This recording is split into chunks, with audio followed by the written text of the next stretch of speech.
E nesse vídeo eu vou falar para vocês os 6 hábitos minimalistas que eu tive que adquirir para quitar R$ 84 mil em dívidas. Sim, parece um número muito grande, porém eu já cheguei a ter, né, essa dívida. Graças a Deus essa dívida parou de aumentar e eu consegui quitar essas dívidas com esses hábitos que eu vou falar para vocês hoje. O primeiro hábito que eu acredito que é de extrema importância, né, levando até em consideração que o gasto com alimentação para o brasileiro é um dos maiores, né, que o mais impacta na nossa renda, é o hábito de aprender a cozinhar. Esse hábito, né, muitas vezes nós pegamos o nosso salário e queremos comer fora, por quê? Porque a gente quer comer algo diferente, algo gostoso, mais elaborado. Mas e se você aprender a cozinhar e fazer essa comida elaborada na sua casa? Eu vou deixar algumas fotos de algumas comidas que eu e minha esposa fazemos, né? É mais ela que faz essas comidas elaboradas. Quando ela tá com vontade ali de comer algo diferente, ela coloca eu para cozinhar, mas é um pouco mais difícil. Eu vou deixar para vocês verem que não é motivo, né? Você falar, eu gosto de comer fora porque é melhor e tal. Também você pode aprender a cozinhar em casa. No YouTube aí tem tantas receitas que você pode aprender. E o que é interessante também, que eu percebi, que comer comidas mais elaboradas exigem ingredientes mais simples, né? Então é bem interessante essa linha de pensamento. Se você cozinha na sua casa receitas mais elaboradas, significa que os ingredientes que você vai utilizar são mais simples. Por exemplo, tem um empadão de frango que a gente fez, que ele vai basicamente banha de porco, farinha de trigo e o frango, né? Que é uma das misturas aí mais baratas aí, se for comparar com as carnes vermelhas que nós temos aí disponíveis no mercado, né? Então esse hábito minimalista é muito interessante, né? O minimalismo ele foca ali mais no essencial. E você cozinhar em casa sempre é mais benéfico, mais barato do que você comer fora, né? Isso daí não tem nem o que discutir. Principalmente pedir iFood, né? Comidas prontas, pedir delivery. Então esse foi o primeiro hábito que eu adquiri, que me ajudou a economizar muito dinheiro. O segundo hábito, que é muito interessante, que mudou também a nossa realidade financeira, foi o hábito de dizer não, né? Muitas vezes as pessoas nos chamam para eventos, restaurantes, aniversários, e aí quando é em restaurante, cada um paga a sua conta, né? E aí a gente acabou tendo que dizer não para vários desses eventos para poder quitar essas dívidas, né? A gente definiu que a gente precisava quitar essas dívidas, e aí a gente falou não, não dá para a gente ir, as pessoas não gostam, né? Não é fácil falar isso, as pessoas ficam até, de certa forma, meio brava com você, mas infelizmente, se você tem um objetivo, você tem que abrir mão de certas coisas para poder conseguir fazer, né, com que seu objetivo se concretize. Então esse é o segundo hábito. Vou dar uma pincelada bem rápida, porque é só aprender a dizer não mesmo. Você precisa ter uma coragem, um preparo mental, né? O brasileiro tem uma cultura de querer agradar as pessoas, e aí você pensa, pô, como que eu não vou no aniversário de fulano? Como que eu não vou dar um presente para fulano? E, infelizmente, se você tem um propósito, você vai dizer não. E eu tenho certeza que se essa pessoa souber que o seu propósito nesse momento é quitar essa dívida, ela vai entender. Se ela gosta de você de fato, ela vai entender. O terceiro hábito minimalista que eu adquiri foi separar um valor fixo para o lazer. Por que eu adquiri esse hábito? Porque eu comecei a perceber que todo lazer que eu saía, sabe aquela saidinha de casa que custa R$ 50? Qualquer saidinha hoje em dia custa R$ 50, né? Acho que é a realidade aí do brasileiro, no mínimo, né? Qualquer coisinha que você vai fazer aí, gasolina, passagem de ônibus, aí come alguma coisa, compra uma água, pronto. Aí eu separei um valor fixo para poder fazer essas saidinhas, né? Então vamos supor, eu tenho R$ 200 para fazer um lazer esse mês. Se eu quero sair os 4 finais de semana do mês, se esse mês tem 4 finais de semana, eu vou gastar só os R$ 50, porque, né, se eu gastar R$ 100 no final de semana, os outros eu vou ter que gastar menos. Não tem muito o que fazer. E esse hábito me ajudou muito, porque o gasto com lazer, quanto mais você sai, mais você gasta. E aí você acaba perdendo esse controle, né?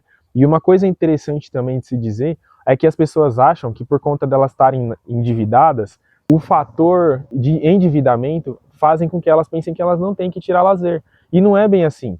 O lazer, ele é importante, ele faz parte da nossa qualidade de vida. Então, mesmo que suas dívidas sejam altas, separe um valor da sua renda para que você tire um lazer, porque é saudável, né? Você, sua família, faça isso que você vai ter resultados bem legais, porque muitas vezes o que acontecia? Uma coisa muito perigosa, eu ficava um mês sem lazer e no outro mês eu perdi um pouco o controle, porque você fica estressado, você fica querendo procurar formas ali de tirar essa pressão, né, do dia a dia, principalmente que as dívidas, elas causam em você sentimentos ruins, trazem ansiedade, muitas vezes depressão. Então, o lazer, nós temos que entender que ele é extremamente necessário. Então, muito mais saudável que você não fazer o seu lazer é você separar um valor fixo para você tirar o seu lazer.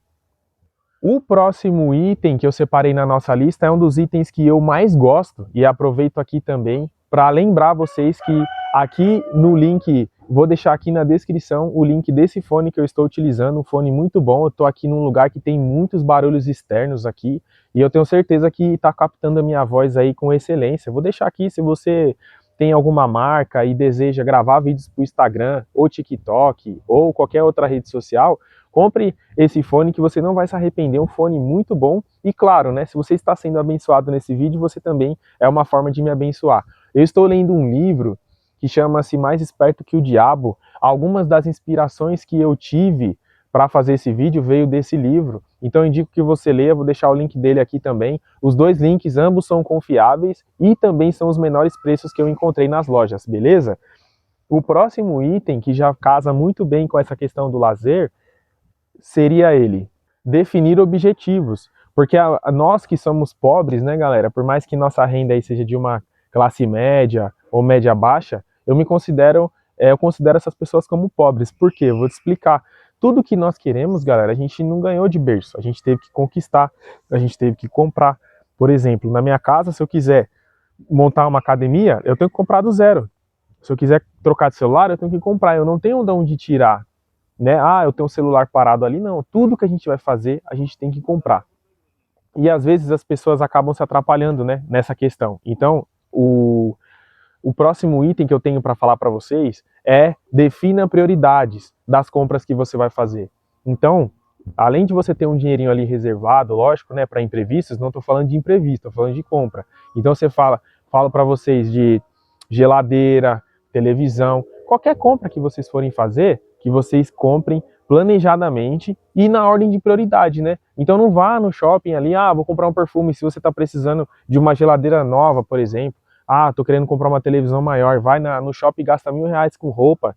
Não faça isso, defina prioridades. Claro que você vai priorizar suas dívidas, mas nós temos que comprar sempre alguma coisa. Não estou falando de consumismo, estou falando de coisas necessárias, de uso nosso, né? A gente precisa de uma televisão, um exemplo, de uma geladeira, de um fogão para poder cozinhar, de um móvel, um eletrodoméstico, um eletroeletrônico. Separe quero um liquidificador, mas eu também quero um air fryer. Qual que é mais prioridade, né? Converse com sua família, entenda qual seria a prioridade. Eu tenho certeza que se você fizer isso, as suas compras vão ser muito mais racionais e com muito mais propósito. E também deixando aí uma dica interessante, né? Nunca compre esses itens com menos aí de 2 ou 3 dias aí ensaiando para comprar, sabe? Demore esses tempos para comprar isso que você precisa, que você vai ter ali um estado mental onde você vai entender se é aquilo mesmo que você quer. O próximo item que eu tenho para falar para vocês é a organização. Galera, esse é um hábito minimalista extremamente necessário, muito importante. Eu acho que esse é um dos mais importantes. Você precisa ser uma pessoa organizada. Infelizmente, se sua casa tiver uma bagunça, se sua vida for uma bagunça, como que você vai conseguir organizar suas finanças? Você vai procurar algo, não acha, tem que comprar, sabe? Cuide dos itens que você tem para que eles possam durar mais. Galera, vocês vão ter resultados impressionantes. O nosso ambiente onde a gente vive, seja no trabalho, seja em casa, ou lugares que você frequenta, ele sempre vai refletir o seu estado mental. Então você precisa manter a sua casa organizada, para você ter a sua mente limpa, para você absorver, ter novas ideias, novas inspirações de como resolver os seus problemas, né? Principalmente que eu acho que você caiu nesse vídeo porque você deve ter alguma dívida aí para pagar. Esse hábito me ajudou muito, né? Eu sou uma pessoa muito bagunceira, eu sou aquela pessoa que eu não tenho organização na minha essência, eu preciso pensar, né, para organizar. Eu preciso pensar, parar e guardar minhas coisas, organizar minhas coisas. Tem gente que eu percebo que já é algo natural, né? Eu não sou assim. Então eu tive que parar, colocar minha mente no lugar e organizar a minha vida, a minha casa, o meu ambiente, para poder lidar com as minhas dívidas, que não eram poucas. Calma, o vídeo ainda não acabou. Tem bastante conteúdo ainda para vocês e eu não quero ser chato, então vamos para o próximo ponto, que é estudar. Galera, eu tive que estudar as minhas dívidas, eu tive que estudar esse assunto de dívidas para poder traçar uma estratégia legal para pagar essas dívidas, né? Hoje, graças a Deus, eu não tenho mais dívidas dessa época, com exceção do MEI que eu abri, né? Quando eu tive um negócio, tem um vídeo, eu vou deixar aqui no próximo, referente aos erros financeiros que eu cometi para ir até a falência. Eu vou deixar esse vídeo aí para vocês assistirem. Então eu pago esse MEI até hoje, né? Inclusive é R$ 70 por mês, né? Consegui parcelar aí com um contador, tive que pagar um contador para ver isso para mim. Graças a Deus, as outras dívidas eu já consegui pagar, consegui aproveitar até o programa do governo Desenrola Brasil, a primeira edição que teve, né? No ano passado, e consegui pagar parcelinhas bem pequenas e deu tudo certo. Mas eu tive que estudar as minhas dívidas, eu tive que entender. Se você quiser um vídeo, eu posso montar um vídeo sobre quais estratégias que eu utilizei para finalizar, para quitar minhas dívidas. Mas estudar é preciso, né? Procure livros que vão mudar a sua mentalidade, vão mudar os seus hábitos. Só de você estar vendo esse vídeo aqui, você já é uma pessoa que está procurando conhecimento, então parabéns, né? Que bom que você chegou até aqui. E agora eu vou deixar uma dica bônus que você vai gostar demais. Que essa dica é: tenha um propósito bem definido, galera. Todas essas dicas que eu dei para vocês, essas ações que eu fiz, esses hábitos que eu tive que adquirir à força, eles vieram porque eu tinha um propósito. O propósito, galera, ele define as suas ações. Então, tudo que eu ia fazer, eu pensava no meu propósito. Quando eu vejo uma roupa, galera, eu tenho uma certa dificuldade, quando eu gosto de uma roupa, de não comprar ela, porque eu sou muito chato para comprar roupa. E eu tive que abrir mão disso. Eu não comprava, porque eu tinha um propósito, né? Se você não tem um propósito bem definido, qualquer coisa vai te iludir, qualquer coisa vai te ludibriar, você vai comprar como se não houvesse amanhã, e depois você vai ficar com aquele sentimento estranho. Pô, por que eu fui comprar isso? Muitas vezes anuncia para vender, vende pela metade do preço. Então eu acredito que um dos segredos é ter um propósito bem definido. Lembrando que depois que você quitar essas dívidas, não vai se perder, hein? Continua no propósito, elabore um outro propósito, seja comprar um carro, guardar dinheiro, comprar uma casa, um apartamento, não sei. Mas sempre tem um propósito que vocês vão ver que o resultado, ele vai vir. Então eu vou deixar o vídeo aqui referente aos erros financeiros que me fizeram ir à falência, né? Que me fizeram quebrar. O vídeo está muito interessante, vou deixar aqui no card. Valeu, esse é o vídeo de hoje e obrigado por assistir.